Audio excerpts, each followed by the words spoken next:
Early childhood is a profession, and many teachers ask me and ask our association, AEYC, how can we advocate for ourselves, for better pay, for worthy wages, for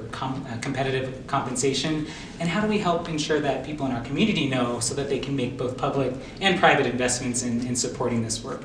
I always tell them the first and probably most important work that an early childhood professional does to advocate on behalf of themselves is to know that they have a voice and that their voice matters and that they can tell their story to their administrators, to their colleagues, to the parents in their program, to legislators, and use that story to show just how important the work of an early childhood professional is to build brains of our youngest learners. One piece I would encourage educators to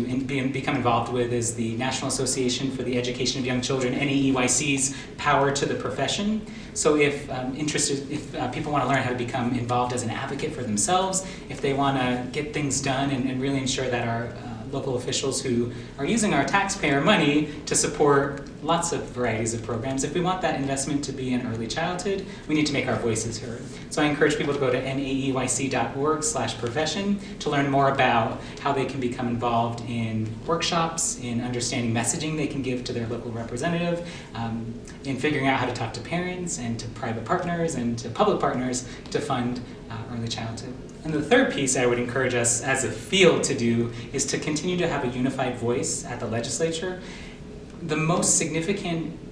investments that we can have both do come from the federal government, Head Start funding, Child Care and Development Block Grants, CCDBG funding. Those are important funding that we want to continue to have in our state. But we also have to encourage and really use our right as tax-paying citizens to ask our legislators, to tell our legislators that we want them to invest in early childhood. That could be a simple call inviting them to come visit an early childhood program. And as we know in early childhood, relationships are probably the most important thing that we build with children, with families, in the community. So as people start to build relationships with their legislators, it becomes a little bit easier to ask